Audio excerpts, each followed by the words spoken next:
Salut à tous et à toutes.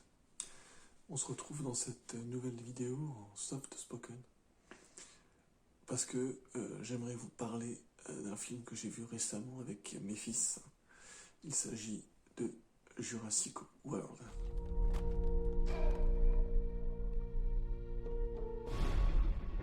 Tu vois, on s'en sort bien.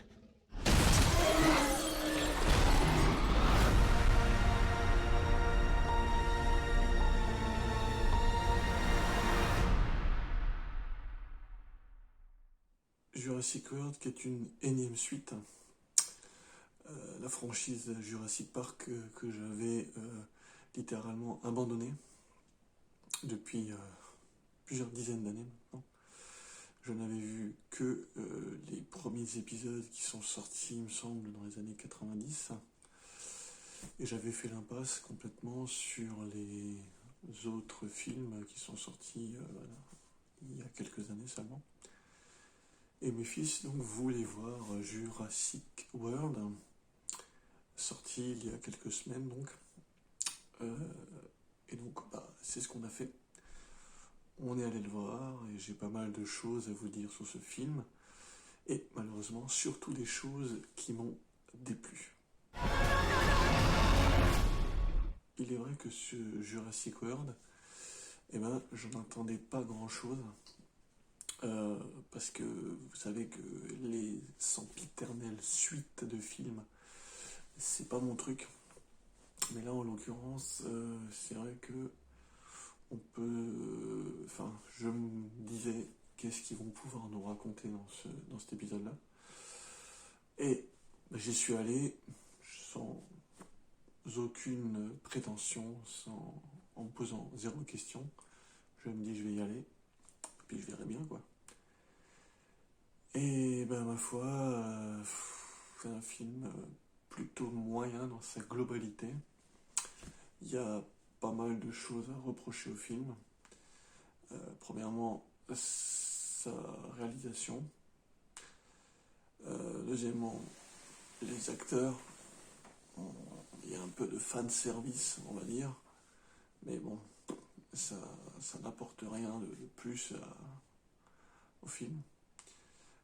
Des effets spéciaux qui sont très inégaux. Et pour terminer, et je crois que c'est vraiment le très très très gros défaut de ce film, en l'occurrence, ce sont les scènes qui sont d'un non-sens exceptionnel.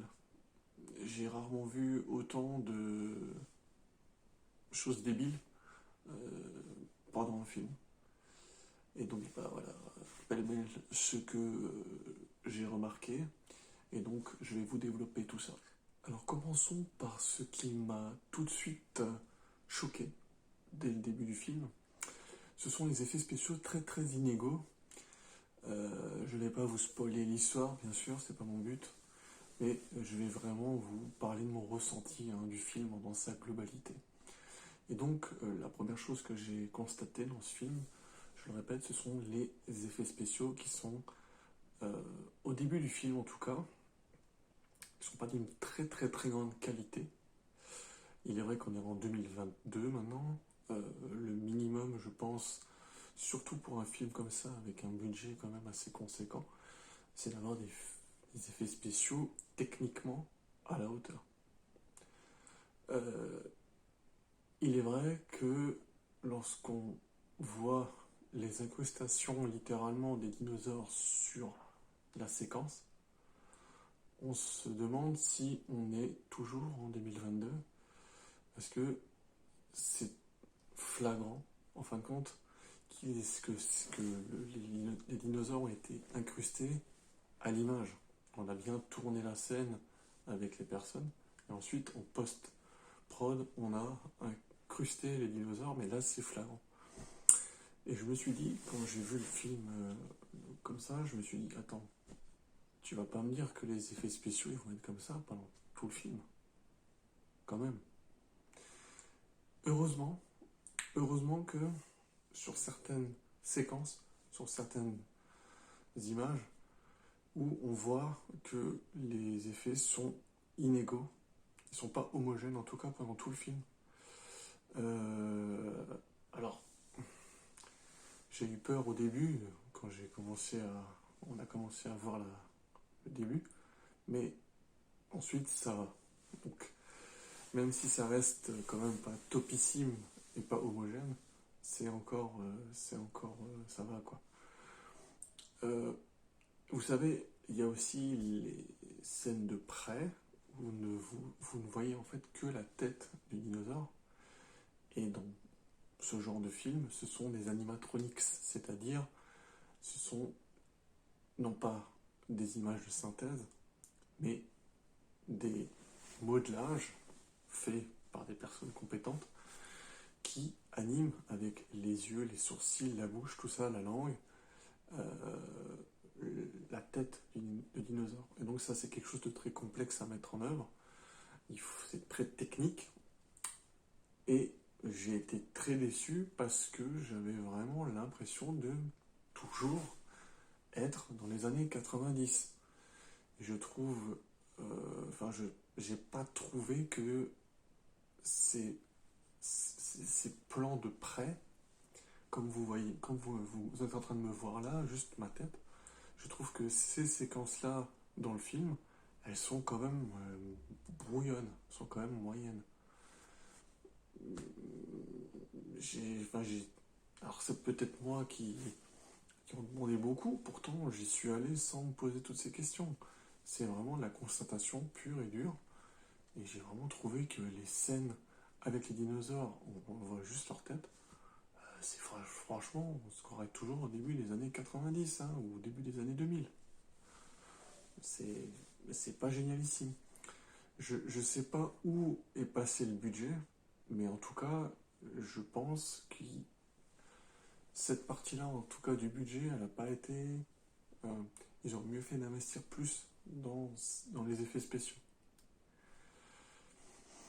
Bref, les effets spéciaux sont quand même importants pour ce genre de film, mais je me suis dit, bon, allez, c'est pas trop grave.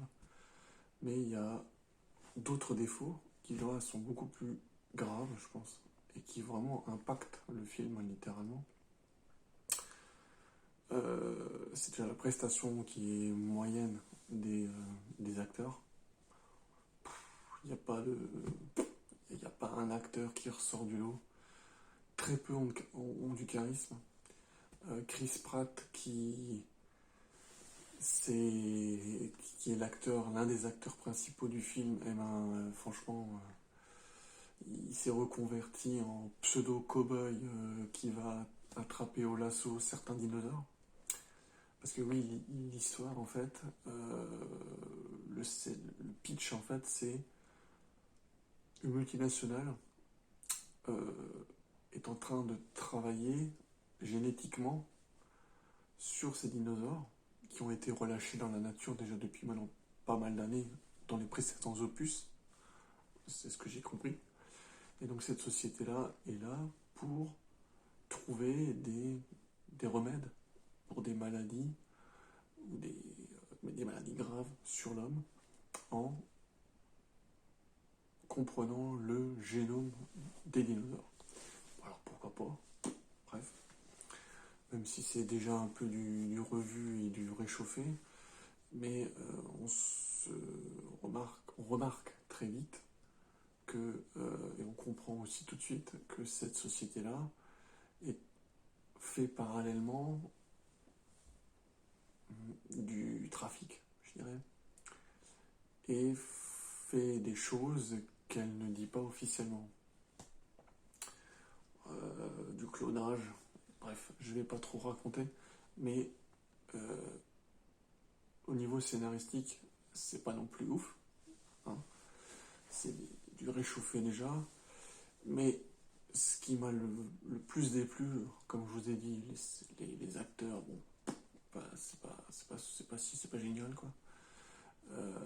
Omar Sy n'a pas un très grand rôle. Si vous attendiez à voir le français dans ce film-là avec un grand rôle, c'est pas son cas. Ce qui m'a vraiment déplu, c'est les scènes qui n'ont pas de sens. Il y en a beaucoup. Et ça, c'est vraiment, vraiment dommage. Ça aurait été qu'une seule scène, j'en aurais pas parlé. Mais là, il y a quand même beaucoup de scènes. Et c'est d'autant plus intéressant que lorsque le film était fini, qu'on est rentré de nouveau en voiture avec mes fils, en fait, on a débriefé ensemble dans la voiture. Et eux, ils ont bien aimé, donc tant mieux pour eux. C'était le but, hein. C'était qu'ils aillent voir le film qu'ils voulaient voir et qu'ils aiment. Mais moi, je leur ai dit que, bah, moi, non, moi, ça m'a pas plu. Et en l'occurrence, je leur ai dit certains détails que eux, avec leurs yeux d'enfant, n'ont pas vus.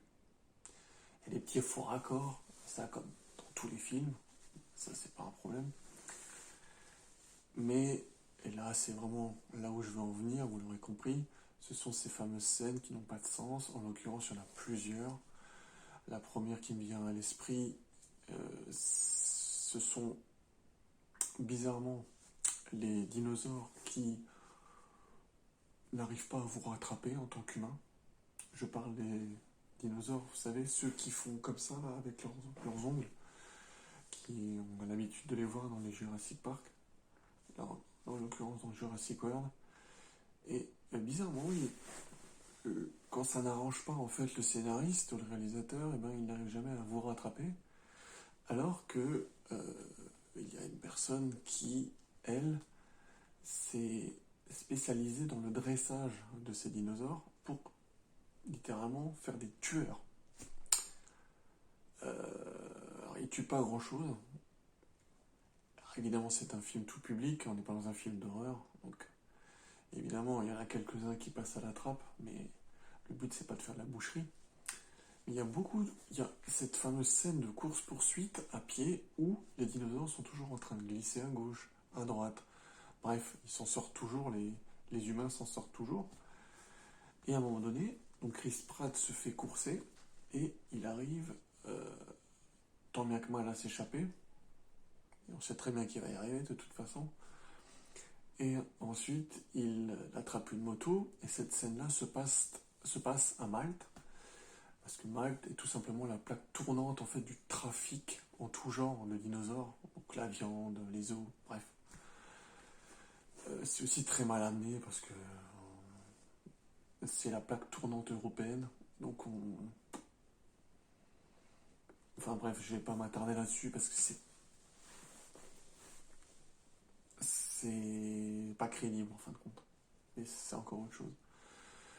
Et cette fameuse scène où il est à la course-poursuite en moto, lui il est en moto, il dévale les rues de Malte, et les dinosaures sont toujours derrière en train de lui courir après. Et c'est ce que j'ai dit à mes fils. J'ai dit, mais vous avez capté que le dinosaure, si tu cours et qu'il arrive à peine à te rattraper, normalement, si tu es en moto, il n'est pas censé du tout te rattraper. Bien d'accord. Elles m'ont dit oui. J'ai dit oui, mais là, t'as bien vu que, qu'il soit à pied ou en moto, il est toujours en train de lui courir après. Donc, c'est pas logique. C'est soit tu suis à pied, en moto, tu suis pas. En moto, tu peux forcément te faire rattraper à pied, en courant. C'est logique. Et ça, j'ai trouvé ça d'une aberration complète. Une aberration complète. Mais il y en a, c'est pas la seule qui est comme ça, malheureusement. Euh, Petite mention à l'actrice Black, que je n'ai pas retenu son prénom. Une très belle femme, qui m'a fait un peu penser à une aventurière féminine. Mais c'est peut-être une des actrices, ou en tout cas l'actrice, je pense, du film qui remonte un peu le level. Et malgré qu'elle n'a pas non plus quelque chose d'exceptionnel, mais bon, on va dire c'est la moins pire de tous. Et celle-là, cette actrice-là, c'est pareil. À un moment donné, elle est dans son avion avec Chris Pratt et il s'écrase, entre guillemets, euh, sur un lac gelé. L'eau est retenue par un barrage. Il est censé faire froid, hein. Déjà techniquement, enfin, ça se voit que, enfin, il y a de la glace et tout, il fait froid. Ils sont en montagne, mais visuellement, physiquement, leur bouche, ça ne se voit pas. Donc ça, j'ai trouvé ça complètement aberrant qu'en 2022, on ne peut pas juste faire de la fumée, parce que c'est quand même malheureux. Il tombe dans l'eau, bref, il lui arrive tout un machin, le gars il sort de l'eau, il a pas froid du tout, tac tac, il sort, il machin, il bidule, ils font leur vie, tout se passe très bien, merci, au revoir. C'est... Enfin, je trouve, enfin moi, pour moi maintenant, c'est des trucs, je trouve ça aberrant, quoi. Euh, mais le pire, parce que c'est là où je veux vraiment en venir, ils ont fait du fan service. C'est-à-dire qu'ils ont recherché 3 acteurs des premiers opus. Les deux chercheurs, là, la femme et l'homme, là, je sais plus comment ils s'appellent. Et l'autre acteur avec ses lunettes, là, qui a joué dans Independence Day. Ils sont là pour le fan service et ils servent à quelque chose. Non, ils servent pas à grand chose en fait. Mais le pire, c'est qu'à un moment donné, ils ont poussé le fan service en les mettant tous ensemble. Évidemment, il se passe tellement de choses que les dinosaures sont en train de se barrer dans tous les sens. Enfin, c'est le gros bordel. Et en l'occurrence, ils se retrouvent tous à pied avec la voiture sous le toit. D'ailleurs, la voiture sous le toit, parlons-en. Les fameuses Jeeps qu'on a l'habitude de voir dans les premiers Jurassic Park, tu vois lesquels je parlais. C'est vraiment du fan service, hein. Mais ça sert à rien en fin de compte parce que ça n'apporte rien au film. La fameuse scène où ils sont dans la voiture, ils partent en tonneau.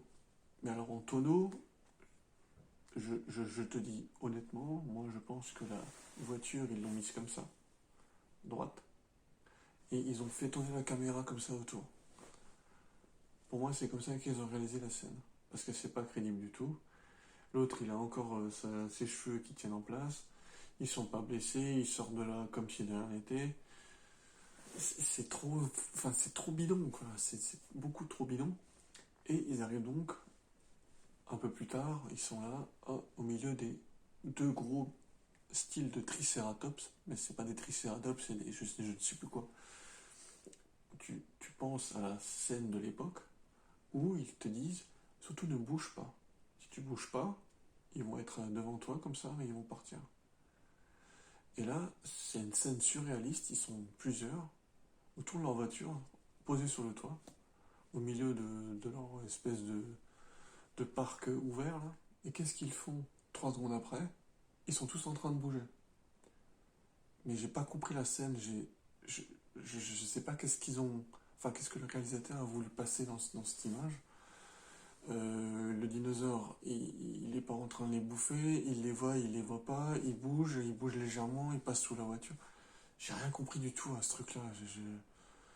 J'ai pas compris la scène. Je trouve qu'elle est complètement. Elle est ultra naze, cette scène. Alors, si vous avez vu le film, vous voyez de quelle scène je parle. Elle est complètement. Elle est d'un non-sens, mais j'ai rarement vu ça dans un film. Rien compris. Une nullité.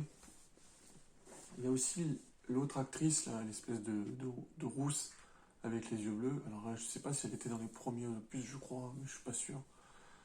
Euh, elle est. Elle arrive dans la forêt. Dans une forêt, en Italie. On est d'accord. C'est bien spécifié, on est dans une forêt en Italie. Quand tu vois la forêt, t'as l'impression d'être dans la jungle. J'ai pas trop compris non plus le délire. Elle atterrit, bref, je vais pas te dire comment elle atterrit. Elle est là, au milieu de nulle part, avec des dinosaures. Enfin, en tout cas, avec un dinosaure qui est pas loin d'elle. Et il y a un petit cerf qui est en train de manger. Et à côté de ce cerf, donc, il y a cette femme qui est comme ça cachée. Et il y a ce dinosaure. Alors j'en ai déduit que c'est pas un carnivore. Mais en fait, à la fin, tu sais pas si c'en est un ou pas. Il est là, il avance. Qu'est-ce qu'il fout? Il a des grandes griffes, comme ça, la Wolverine, tu sais. Et il met un coup de griffe, comme ça, mais comme s'il pétait une pichenette, tu vois. Tac, au cerf, le truc il dégage, il est raide. Et là, tu te dis, mais attends, il va le bouffer? Non, il va pas le bouffer. Mais pourquoi il l'a tué alors? C'est un carnivore ou c'est pas un carnivore? Je comprends rien du tout au truc. Et, et si, parce que ça fait déjà pas mal de temps que les dinosaures sont ici, là, à l'endroit où je te parle, dans cette forêt. Ça fait pas 5 minutes. Donc le cerf, il est censé être au courant que si l'autre il va lui foutre un coup de griffe, il est à 10 mètres de lui, il va pas rester là en train de bouffer son herbe. Il va se barrer, le cerf. Bah non, j'ai pas compris alors. Donc dans tous les cas, cette scène est un non-sens. C'est peut-être un détail, mais je trouve ça, mais moi ça m'a sauté aux yeux. J'ai pas compris. Ensuite, il y a cette femme-là, comme je te disais, la rouquine avec les yeux bleus, qui est là, tapie dans l'ombre, qui essaie de se barrer parce qu'elle a pas envie de finir comme le cerf.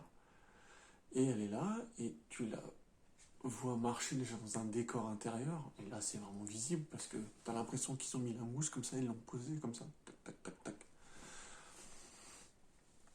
Elle, elle rampe, elle rampe, elle arrive dans une espèce de mare, avec, tu sais, les tout petits trèfles verts, là, les tout petits trèfles verts. Ça fait comme un tapis sur cette eau. Elle rentre dedans tout doucement et il y a le dinosaure qui est derrière elle et qui avance. Et qui avance doucement. Et je sais pas si Enfin, j'ai pas compris la scène, je sais pas. Qu'est-ce qui. Elle servait à quoi cette scène? C'était pour faire quoi? C'était pour dire quoi? C'était. Attention, je te suis, mais je vais pas te bouffer parce que je suis un carnivore, mais j'en suis pas un. Parce que, en fait, j'en suis un, mais j'ai pas faim. Ou je suis un herbivore, mais j'ai quand même envie de te foutre les boules. J'ai pas compris le truc. Parce que le dinosaure, il avance, elle se met la tête dans l'eau, elle bouge plus. Et lui, il est au-dessus. Donc la scène, elle change. Elle change, tu la vois deux profils, comme ça, coupés, avec l'eau en face, la nana dans l'eau, et au-dessus la tête du dinosaure. Il est là, il respire, et puis il se barre. Et je me suis dit, mais c'est tout? Ça sert à quoi? Là, je vous ai dit pêle-mêle un peu les scènes, mais il y en a beaucoup dans le film qui sont comme ça. Il y en a vraiment beaucoup. La seule chose que j'ai vraiment trouvée et qui n'a alors absolument, mais alors rien à voir avec le film, c'est mon cerveau qui m'a dit ça. Chris Pratt est avec cette fameuse femme, la fameuse rouquine avec les yeux bleus. Et ils ont adopté, entre guillemets, une jeune fille qui est maintenant adolescente. Et ils vivent en Alaska. Et je te jure, c'est le premier truc que j'ai pensé. L'endroit où ils habitent, dans cette cabane en bois, le décor, les habits, la, le pick-up là, que tu vois à un moment donné arriver, et cette actrice là, la jeune, l'adolescente, tu lui coupes juste les cheveux, comme ça là, ici tu lui coupes les cheveux là. J'avais vraiment l'impression d'être dans The Last of Us avec Ellie en face de moi. Elle n'a rien à voir du tout avec le film, hein, je t'avais prévenu. Mais moi ça m'a fait penser à ce truc. C'est pour ça que je voulais aussi en parler, parce que je fais ce petit lien avec The Last of Us, parce que vraiment, la scène où tu les vois là, dans cet endroit-là, c'est parfaitement The Last of Us. Ça aurait été un décor pour la série qu'ils sont en train de faire, vraiment nickel. C'est vraiment ce qu'il faut. Et je trouve que l'actrice, elle a un petit brin de ressemblance, en plus, là, cette adolescente, là. Je lui coupe juste les cheveux, quoi. Faut qu'elle ait les cheveux beaucoup plus courts. Mais franchement, elle a le même âge, elle est habillée quasiment pareil. Elle a son vélo, enfin, certes, même si c'est un vélo, mais elle a son sac à dos. Enfin, il y a beaucoup de ressemblances. Alors, est-ce que c'est fait exprès ou pas? J'en sais rien. Mais ça m'a fait sourire. Et pendant un moment donné, j'ai oublié tous les défauts du film en voyant juste cette scène qui peut revenir plusieurs fois parce qu'on est amené à être en Alaska quelquefois. Donc ça m'a fait plaisir en fait pour ça. Mais ça n'a rien à voir du tout avec Jurassic World. Mais ça, c'est pas un défaut. Ça, c'est une, une image que j'ai eue et je voulais vous en parler en fin de compte. Ah oui, j'ai oublié, il y a aussi une invasion en fait de criquets. Mais des criquets géants, hein, du genre le criquet, il a la taille d'un poulet quoi. Ce sont des criquets du paléolithique, donc t'imagines pourquoi ils ont cette taille. Mais c'est à ce moment-là qu'ils introduisent un peu les anciens acteurs. Et franchement, j'aime pas casser du sucre et dire du mal de quelque chose, mais là, je peux pas te dire le contraire. Parce que, à part l'actrice Black, mais sinon, le jeu d'acteur est moyen. Chris Pratt qui s'est converti en cow-boy en mode dinosaure. Ouais, si tu veux. L'histoire qui a déjà été. Enfin, tu connais les tenants et les aboutissants, même sans avoir vu le film, parce que c'est déjà quelque chose qu'on a déjà vu. Les effets spéciaux qui sont très inégaux, qui ne sont pas homogènes. Beaucoup de scènes qui ont un non-sens, mais vraiment violent. Et là, je t'ai pas tout raconté, tu vois. Euh, un jeu d'acteur médiocre. Euh, un film un peu longué par moment. Et aussi très très téléphoné aussi, pour que bizarrement les choses elles aillent vite, tu vois. Ils sont quand même perdus au milieu de la forêt et bizarrement ils se retrouvent. Ah, t'es là? Ah, ouais, ok, ah, cool. Et pour finir, du fan service qui sert en rien le propos, vous avez un film vraiment moyen. Donc, moi, je suis pas allé en tant que fan. Si vous êtes fan de la saga et que vous avez aimé, dites-moi qu'est-ce que vous en avez pensé des défauts que je viens de vous dire. Et si vous n'avez pas encore vu le film, moi je vous conseille pas d'aller le voir. Et si vous l'avez vu et que vous n'avez pas aimé non plus, dites-le moi dans les commentaires. J'aimerais bien avoir votre ressenti, que vous ayez aimé ou pas. Dites-le moi. Et pour finir, je voulais encore vous remercier de votre fidélité. Je sais que ça fait quelques semaines que j'ai pas sorti de vidéo. J'ai pas le temps en ce moment. Donc là, je me suis pris le temps et j'en ai fait pour le coup deux d'affilée. Il y a du contenu, c'est pas un problème, c'est juste pas le temps quoi. Donc je vais faire au mieux. Donc je m'en excuse d'avance, mais je tenais quand même à vous remercier de votre patience, de votre fidélité. Merci à toutes et à tous. Et n'hésitez pas à me suivre sur mon compte Twitter aussi. Et moi, je vous dirai à la prochaine pour une autre vidéo en soft spoken. J'espère qu'elle vous plaise. J'aime bien ce format parce que voilà, je suis proche de vous, je suis pas loin. Et je trouve qu'en soft spoken, ce genre de vidéo s'y prête plutôt bien.